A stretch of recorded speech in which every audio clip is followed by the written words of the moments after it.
Good day to everybody who's joined our webinar, 2023 Predictions and Trends for Digital Transformation and Innovation. My name is June Bauer, and I am so excited to welcome you to this webinar today. I think you're in for a wonderful time because we have some amazing people representing some pretty amazing brands here today with us to talk about the future, but not way out there. Really, we're going to talk about what's going to be happening next year from their perspectives. So I am excited to hear what they have to say.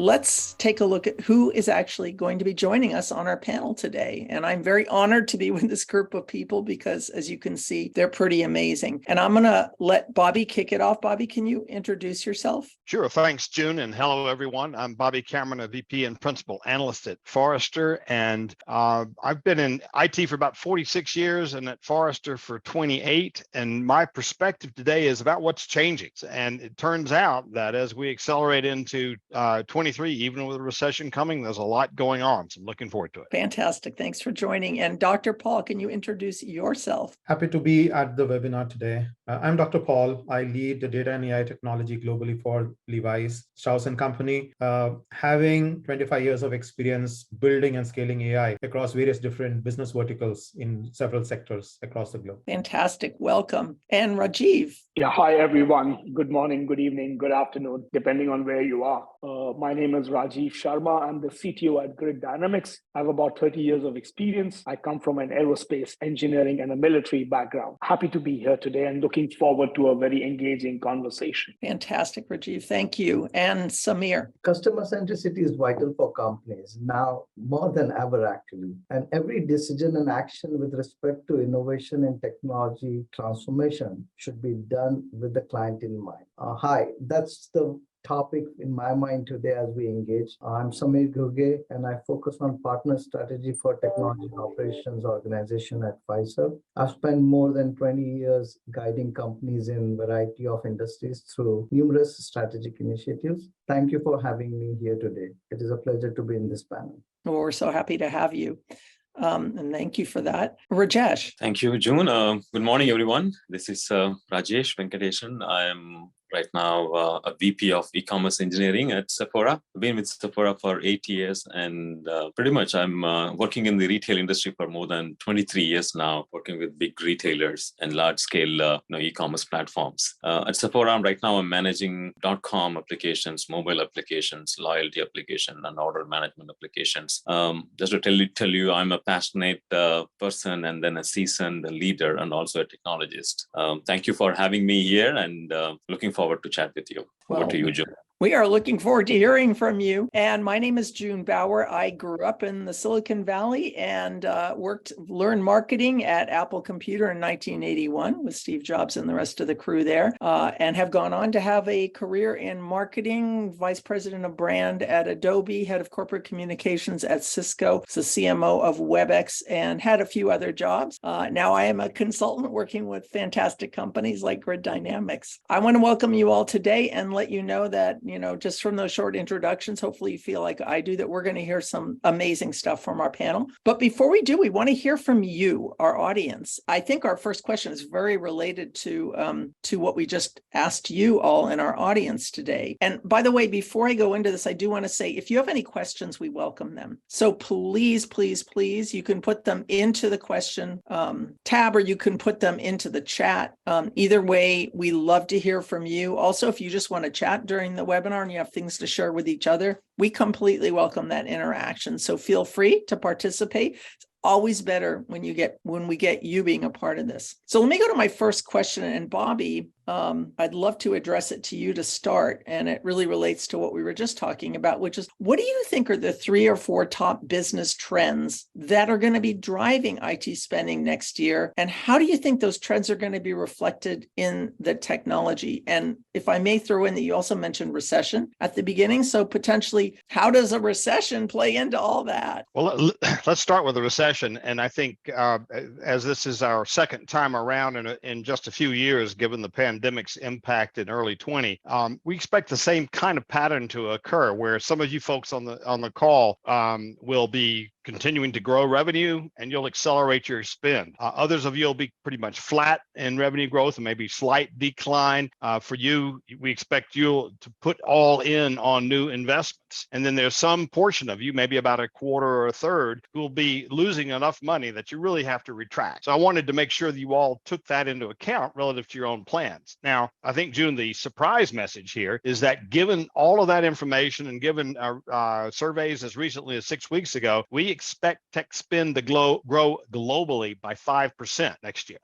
And so let's dive into what that means. The core message here is the building on the accelerated digital transformation that started during the pandemic. And what I mean by that, we had to go to e-commerce. So that meant we drove a whole lot of shift. And that wasn't just retail, a lot of B2B, businesses that are services based, all kinds of organizations went back there. We expect that to continue. There will be maybe about a third of the organizations that tried to go hybrid, or that are hybrid rather, and are trying to go back will fail. We think that there's a strong enough market for tech-based employment and for the use of technology. We'll see that occur. So the driver here is you've got remote people, we've got customers who are continuing to do business remotely. That'll drive the digital investment. So things that are digital will go forward. Now, I mentioned in my recession comment about the leaders being continuing to invest, leaders being those who are growing or reasonably stable. That group, we believe, will be focused and bold in what they spend on. What we see is a focus on three key things: trust, so built on privacy, looking at the whole issue of transparency. The more we go digital, the more there's skepticism and distrust. So organizations are bending over backwards to follow global standards like GDPR out of Europe. And those kinds of investments will continue. The second one is expanding resilience. We expect to see a significant shift, maybe 10% of automation investments this year in 22 shifting to resilience-based investments, with a whole lot of focus on innovation there as well. Resilience having to do, yes, with the recession, but also with global warming, continued supply chain disruptions, the war. All these influences are shifting that set of priorities. And finally, there's going to be a blind focus by some short-term CEOs, maybe about a quarter of them, who are looking at driving short-term revenue.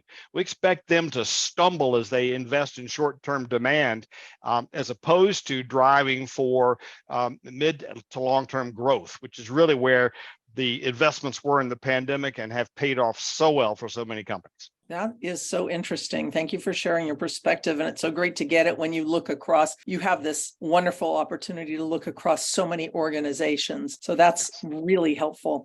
I want to actually now turn to Samir and ask you the same question, because you work in an organization, and I'd love to hear your thinking on this. And, do you agree with Bobby? Do you have different ideas? So thanks, Jill. Appreciate it. Look, in my view, the key business trends for coming time is cutting edge technology, right? So it's all about the transformation of technology that's driving customers towards us. So edge computing, distributed cloud, AI, ML, cybersecurity, these are some of the top things that would feature in business trends from my perspective. And these are very interesting topics to look at, because these are solving some very specific problems in the industry. Take an example. Edge computing is bridging the gap between data storage and computation time. Today, in any industry, the primary concern is a laggy approach, and which that some affects overall management of the operations. So therefore, industries are very focused on gaining the efficiencies and addressing the response rate of computing through which data analysis is made. And that directly focuses on customer centricity. Now, edge computing is going to bring data storage and computation closer to the businesses, and hence improve the response time and the operational efficiency. And in the environment now we operate post-pandemic, this becomes very critical. So people will use more of edge computing kind of technologies to service their customers and focus on their businesses. Distributed cloud is a great example, which is like taking the cloud environment into the next step of evolution now. We all looked at cloud, we invested into cloud, and now we are talking about, hey, how can I make use of this public cloud services to achieve more outcome? And distributed cloud network is an architecture where multiple clouds are used to meet the needs of performance requirements or support the edge computing while being centrally managed by the public source. So look like a content delivery network. A simple example like Netflix, Prime Videos, Hulu, all these are great example of distributed cloud, which other industries will start adopting as we have seen patterns emerging. And then AI ML, in my view, like boards are looking to invest in breakthrough technologies, which will drive digital business and enterprise success. And 40% of the boards consider AI ML technologies as imperative to digital business success. Last but not least, cybersecurity. I think everybody knows the importance of it, and we all are aware how critical it is for businesses and individuals. These technologies will thrive in coming years, and with the pace we now evolve, we're going to see things happening at rapid speed. That's fantastic. And I think that is very interesting what you brought up, and kind of brings a new side to what are those trends that are happening. So let me turn to one of those trends that we have talked about, and that's hyper-personalization. So how can technology create a specific and personal experience for consumers? I mean, is this all about AI, or there are other things coming into play? And let me ask Dr. Paul if you might want to kick us off with that question. Sure. Thank you. Wonderful question, June, there. So when I'm with all the experiences that I've had in several sectors, one thing that is common to create differentiated experiences within consumers is this, right? Digital, data, and AI. These are three critical pillars or cogs in the flywheel that help create or are key to creating differentiated, personalized experiences for consumers. For example, when the consumer shops online, what they do, they search, they decide, they check out, they receive the product, and if they're not happy with the product, they eventually return. The experience in each of these phases on digital platforms have to be completely frictionless and intuitive for the customers. And this will in turn attract more customers to your e-com websites, resulting in more traffic, which in turn results into large amount of contextual data that is being captured in each of these digital platforms. We can then leverage this data by applying AI on top of it, and then present the customers with simplified and meaningful choices which are relevant to their needs and in the context of what they are looking for. So all of the three digital capabilities that allows, so all the three, right? One, digital capabilities, the systems that allow us to capture and curate the data with high quality, and leveraging AI,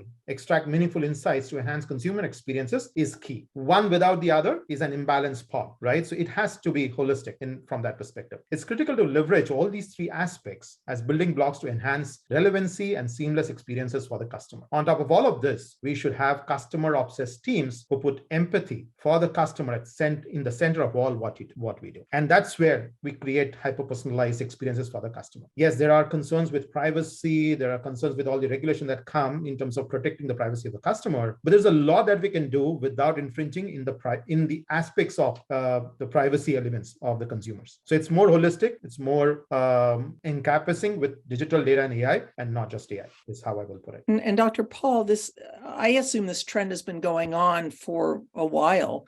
Do you see it changing in any way in this coming year, or is it just going to be a continued investment in this area? It is going to be a continuous investment in this area, because if we have to adapt to the changing regulations, there have to be ways by which we're establishing data ecosystems and digital technologies that makes this entire experience of consumers interacting with the brand seamless, right? And it's going to be much more evolved and enhanced with AI embedded into all the aspects of the journey. How do you make a digital system smarter? Because the more digital you are, the more data it generates. The more data it generates, it makes AI possible in all aspects of the journey of the consumer in the digital world. And the more you do that, the more relevant you are in the customer's life across when he interacts with the brand. And then it's a flywheel. The more you interact seamlessly with the customer and makes it easier for them, rather than confusing them with too many choices, being very narrow focused on what they need and meeting them in the context of where they are in the journey of exploring and experiencing the brand is a continued journey. And that's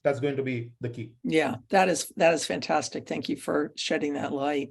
So I want to turn to Rajesh, because Rajesh, you also come from a consumer customer orientation. And I'd love to hear your thoughts on hyper-personalization. Sure, Joan. Thank you. Again, when we have been doing personalization for, I would say, maybe a decade now, right? When it comes to hyper-personalization, it's slightly different, right? We have been doing personalization for segments of clients, but when it comes to hyper-personalization, we need to do a personalized experience for individual clients, right? Know their needs. So we are thriving in the world where customers are more, they expect us to understand their need and immediately, not just as soon as they step in, we need to know them what they are looking for, and then on the homepage we need to present it. So that being said, right, in order to achieve the hyper personalization, there are 3-4 things each organizations might need to adapt going forward. Is about omni-channel thinking. It's not the personalization going to happen in my .com or on mobile apps or anything. It has to be across the whole retail, including the store experiences. They have to think about omni more than just a .com experience. And the second aspect is technology, like Dr. Paul talked about it, right? The data is everywhere. All we need to do is funnel through the data, collect the information from the client.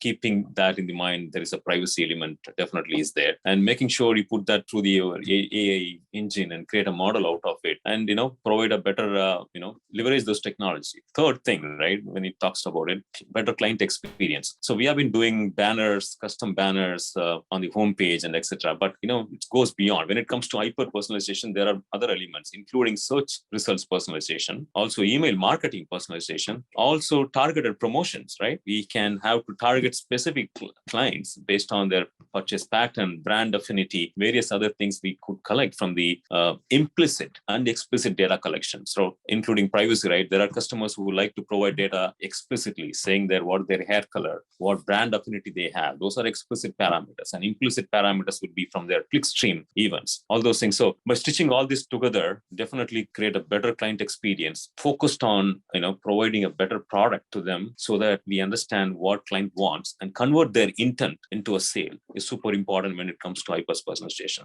Over to you, John. Yeah, I have to say, I love that. I thought that was so interesting. And I think one thing you pointed out so clearly is that it's not just about a product experience, it's about the total customer experience. And that starts when I'm first introduced to the company. And that might be in email, it might be in advertising, other channels, but it's that whole experience from start to finish and around again. And I love thinking about it that way and starting that way and then using these technologies to address that. It's a beautiful thing. I love it. Well, I want to turn to Samir. And Samir, we've already now heard from 2 people with their thoughts around this topic, but I know you think differently sometimes. So share with us what your thoughts are. So thanks, John. I think Rajesh and Dr. Paul both highlighted something very important, which is customer experience from this perspective. In my books, there are 2 things when we talk about personalization. It's customer experience and it's customer engagement. Experience connected with engagement creates a different avatar for a customer. And personalization in the digital era is now more kind of hyper relevant. So we're talking about hyper personalization. That hyper personalization comes out of hyper relevancy to that particular customer. And for that, it's all about using the tools you have like data, AI, machine learning, predictive analytics, which helps you to understand your audience, what their individual behaviors are, and then make interactions and engaging them from that relevancy perspective. Now, in order to provide that kind of hyper personalized experience, I think the businesses would need to focus on data and AI as primary source of that approach. Because today's customer want to engage with the brands that can instantly identify them, right? Have immediate access to information about every interaction on every channel. They want to know that you understand their issue and you know how to solve it, whether it's a bot solving it or a human being solving it. And it is based on the captured data, so they are not struggling to provide the same data again and again. And the technology has been created. The capabilities are there today. And see, if you look at simple examples like Tesla, whose focus on driving experience, the entire customization is to make the car as an extension of the driver by setting it up for the driver. Your audio volume, your steering wheel, everything is customized to you individually. So that's very hyper relevant. To me, I think that's the future we are looking at. Thank you. Back to you, Jim. Yes, and that was fantastic. I loved hearing about that. Very interesting. So let me just extend this hyper-personalization idea a bit further to the in-store experience. I know for brands that have both an online and a brick and mortar presence, hyper-personalization is probably going to play a role there, but I'd love to hear about some examples of what might be happening in the near future. So I'm going to come back to you, Dr. Paul, and ask you how you see this playing out. Sure.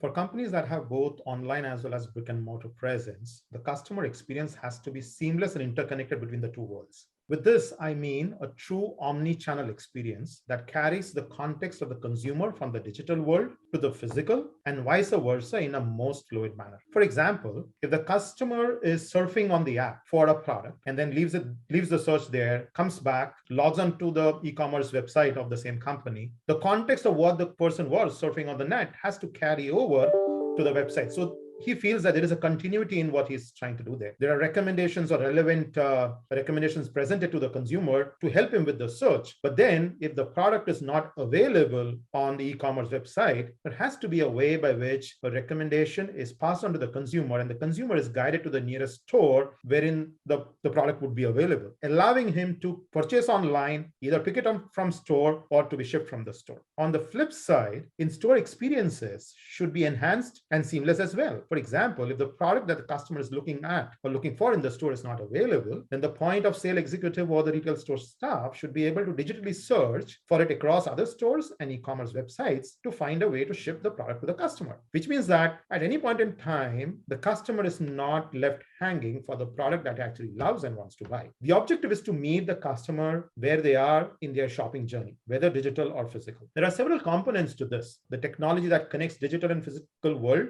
the data ecosystem that allow us to be relevant to their needs, and the AI aspects of it that allows us to deploy smart and relevant choices to the customer, whether it's physical or digital. Hence, digital, data, AI, and which has been the theme that I have always harped upon, go hand in hand to create those experiences, the differentiated experiences in store as well as online. All of this takes us beyond experience in the store or e-com. With more digital interactions with the brand, the customer is leaving rich information that helps us have targeted and precise assortment for the store, which means that 99% of the time, the customer coming to the store will find the product that he needs to. There are various assortment technologies that allow us to do that, which is more customer-centric assortment. This also then spills over to optimizing inventory to reduce the inventory carrying cost, which is then more focused on the hyper-focus on consumers' needs, reducing stockouts, and so on. So the in-store experiences with AI and digital spills over to the entire business ecosystem that allows us to be more customer first in all what we do from a product standpoint. Back to you, June. I love that. And I especially appreciate it because I do like to shop. And it's great to hear about these coming trends. I think it's also interesting that, in store, it's harder to know people, but using AI and starting to look at data in different ways, that's going to give even more data to this idea of really knowing who your customers are and ultimately hyper-personalization. So I love that. Rajesh, I want to turn to you again, representing consumers, and let us know your thoughts on this topic of in-store bricks and mortar and how you see hyper-personalization. Definitely, June.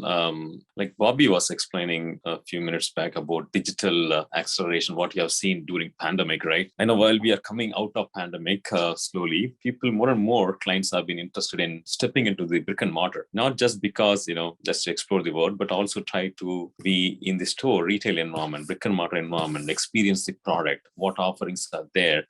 Those are some of the things why still significant amount of clients really want to go and shop in brick and mortar, even though we have seen a digital acceleration happen. So omni-personalization, is super important for all retailers, I would say. And retailers are working towards bringing the same personalized experience across digital platform as well as on the retail. Example, retailers are working towards the smart shelves, right? When you walk in, the shelves will display based on, client facial recognitions or something, it will display the more client-centric promotions, who knows, maybe a custom pricing models, other incentives, offers available for that specific product or a category of products, and also various digital signage boards they are trying to bring into the retail brick and mortar environment just to promote and bring in more information about new products coming into the market and things like that, and brand promotions. Another important aspect I also say, right, the kiosk. We have been living in the age where we have seen kiosk like anything, but nowadays the kiosks are totally in a different level. They are just not like a product catalog browsing. It has equipped with camera. It knows about the client, especially when you have a loyalty program, right? As soon as you sign into the kiosk, it knows in and out of it, connects the bridge between digital and retail. So you are no longer there specific to digital. So you are in a connective unicorn world, I would say. So devices in the stores are more equipped to provision the personalization, either through kiosk or even AR, VR, right? I mean, if you go into many retailers, they all have an iPad or a kind of a phone devices. You know, the moment you key in the loyalty ID or something else, they know in and out of what's your brand affinity, what was your recent product recommended to you. And by the way, through that, they can even provide a more client-centric experience and guide them. It's more a guided shopping as well, like Dr. Paul was highlighting as well, right? That's what I would say. And then super important aspect for in this era, especially is we also need to, encourage or empower our store associates to leverage more of this digital technology. That is one of the key learning for on the retail space about we are not truly still living in the digital era, but still that person-to-person connectivity is super important when it comes to retail experience. So in-person store associates are key, even to bring a personalization experience to a customer who is walking in. That's what I would say. June, over to you. Yeah, I love that. I love it. And I do think that the people that work in stores, that is a huge area and opportunity. I think we're going to see more next year because I have seen a number of companies now creating digital humans. There's one in particular I'm thinking about for Mercedes-Benz in their showrooms where you can go into that showroom and there's a digital human that you can speak to and you can have a real-time conversation with this digital human about which model is best for you. And it's a way to scale that human element in a way that has been very difficult to do. And now with the shortage of manpower and expenses going up, I think it's a trend. I think it's going to be really interesting to see what happens there. So thanks for sharing that. Let's move on to something that's now, this is what we've been talking about. It's definitely something we all experience and we all see, but let's go under the cover, so to speak. And I want to talk about infrastructure. So can we kind of come back to the focus on the cloud, because we kicked that off talking about the cloud. I know Samir had some really interesting things to say there, but I think so many companies over the past couple of years have been moving to the cloud or are on their way to moving to it. And we heard about distributed cloud and distributed cloud infrastructure, but I'd love to hear what else is coming, what's going to be changing around cloud infrastructure in the coming year. And it'd be really interesting, Rajeev, we haven't heard from you, so I'd love to hear from you on this topic. No, thank you, June. I think this is a very important question. As when Bobby said, accelerated digital, transformation, and all the other my esteemed speakers on the panel have kind of echoed that sentiment. But the devil is in the details and the implementation, how this is all brought to life. Now, cloud, has evolved, and like it started with scalable, highly available, fault tolerant. These were the notions, and then affordable, right? It will reduce your capex. Over the period of time, now most of the cloud providers are trying to verticalize themselves, right? And as cloud providers verticalize, as they provide more sophisticated services, including AI, including cybersecurity, these are now getting very expensive. So the notion of going to cloud, building your distributed infrastructure, building a microservices-based architecture, and in many cases, as the cloud providers kind of brandish that use our AI APIs, all this is not going to become cheap. These are all expensive APIs. Every time you egress data, your cloud cost goes. So I think the cloud, and now there are enough pieces in the news where people are saying, no, you know what, I'm going to decide what to go to cloud with and what to not to go on cloud with, and how do I build an infrastructure which is hybrid. And there have been very strong views about moving away from cloud from some of the mid-sized companies. And I think this brings us to a very important journey on the evolution of these hyperscalers and the company's own internal, like Dr. Pallath or Rajesh and Samir build their own infrastructure. One of the biggest piece would be how will they architect their implementation orchestration platform? Hyper-personalization without a good CDP, customer data platform. Okay. Now, do you need a data warehouse? All right. Then what about a data lake? And then where do you drive the AI from? These are very detailed questions. And how do you design your MarTech platforms? And then the marketing people talk about audiences. The infrastructure people talk about monitoring and logging. These are all different lingua franca. So in my view, from a services implementation hat, I would say that we are at a very defining moment for the success and failure of the growth of hyperscalers, the sophistication of the in-house engineering teams, and the push for talent who can bring this about. This is a very interesting time. Over to you, Joe. Yes, that's so interesting. And there are you bring up some great points about where it's going and also some challenges. So Bobby, let me turn to you and ask you, because you started us off talking about the cloud. So we're going to come all the way back to you. And, based on these comments and what you're seeing across many clients, give us your perspective. Well, I think the most important piece here is to do what Rajeev was suggesting, which is to look at cloud as a whole family of things. Now, I like, Rajeev, you mentioned those folks who go in for the gold and they think it's going to be cost savings, get disappointed and frustrated. That's typically the more traditional firm, the firm that's cost driven and locked into, I got to have it. Well, U.S. Department of Defense a couple of years ago with that effort to pick the right cloud and got into that whole kerfuffle. And I asked the DoD CIO, I said, so what are you going to do with Air Force, which is all multiple clouds? What are you going to do with them? You're not going to pay for them to move, are you? And not because I said that, because he was hearing that from lots of people. He backed off and has now redone that whole process. So let's remember that there's a bunch of lift and shift. SAP trying to get everybody off their on-prem traditional mode is actually doing MSP kinds of relationships by sticking people's classic SAP in a cloud wrapper and cloud pretending as cloud. The more interesting, and there's nothing wrong with that group because there are other people who are moving because they just have to. The more interesting perspective, I think, is looking at those who are moving into maybe a more modern type of delivery, which is what we've been hearing around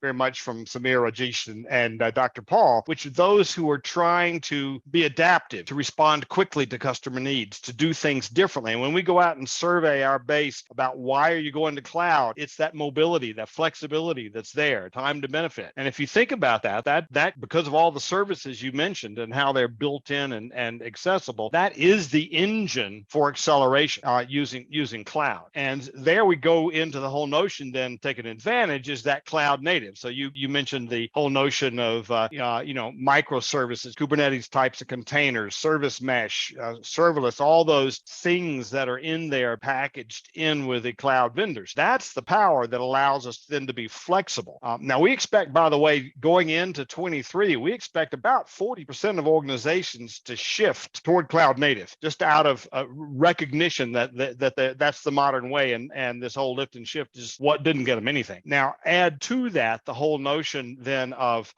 what the power is of that engine. We also expect to see some people kind of dissatisfied with what they get. So it's kind of a caution here. If you're going into that cloud native mode thinking it's a walk in the park, it's not, because you've got the risk of lock-in, so that you go with an AWS or a Google Cloud or whatever, Azure, you're gonna get that vendor's facilities, and even if you're coming through a Kubernetes style container, you're still going to get locked in. So you've got to be very careful how you do it. So it's the not too hot, not too cold, the three bears syndrome, Goldilocks.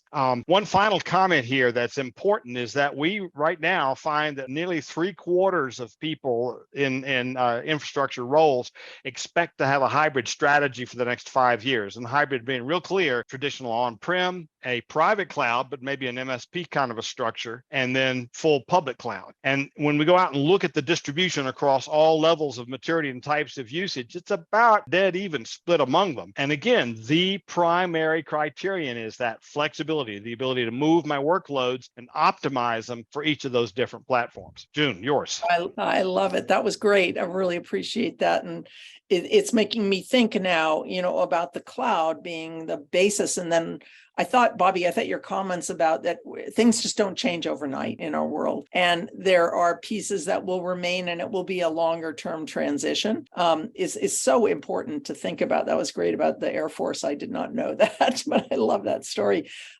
So let's turn to what sits on top of, or maybe inside of the cloud, you might say. And I think it's something that Rajeev brought up that I thought was very interesting, which is the platforms. And now the cloud companies are starting to provide some of these, but I want to get your perspective on where are these software platforms going and how are they going to be providing more flexibility and more agility for companies going forward. So maybe Samir, you can kick us off with this one.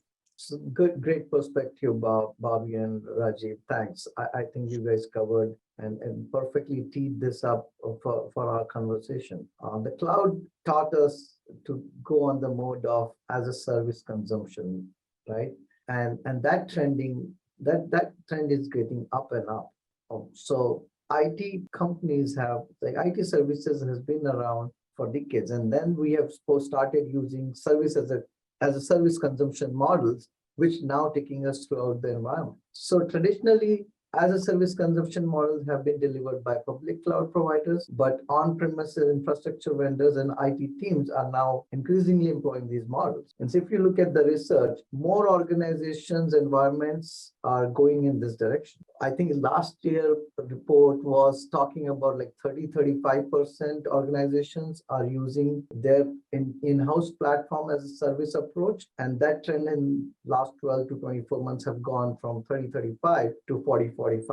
So there's definitely more, and touching 50. So there's definitely a more consumption as a service mindset, which gives you flexibility, which allows you to turn on, turn off, optimize your cost truly. And I would say that trend is going to continue. And the more platform as a service, software as a service, infrastructure as a service, these things will build organizations in layers which can be fungible and flexible with each other to operate as an ecosystem and build that as a service ecosystem. So I think this is where we would see the trend continue to grow, and more technology impact and more operational changes around the process would start adopting these capabilities as a service and re-engineer themselves to consume and use better future. Back to you, June. Yeah, that is so thoughtful, and it's something that we're going to all have to think about and spend more time learning about. But really appreciate your comments, Samir.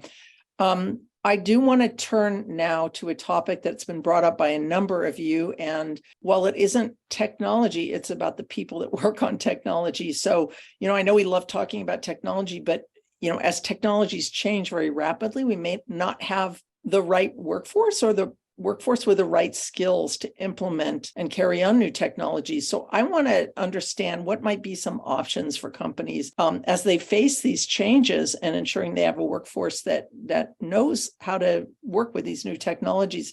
And Rajeev, I'm going to turn to you and ask you to kick it off for us. So thank you, June. And this is a topic, very dear to me, in a service organization where it's all about the talent force, the workforce, the knowledge workers. And our customer partners engage with us because of the quality of this workforce. And I think the options, it's like this, right? If I go to one of the world's best auto companies and hire the topmost executive and bring them into some other company, this one executive is not going to bring everything from the company where he excelled or she excelled. It is the crucible in which you are embedded that makes you successful, right? So, different companies will, even if you get the best of the best talent managers, talent leaders, it doesn't mean they would excel at your organization just because they excelled at some other organization. And this is where is the culture of the company that comes forward. And culture is coercive. Culture is a soft social power that tells you to behave in a certain way when nobody's looking. And I think this is where the talent equation becomes a little tricky, becomes an art and a science both.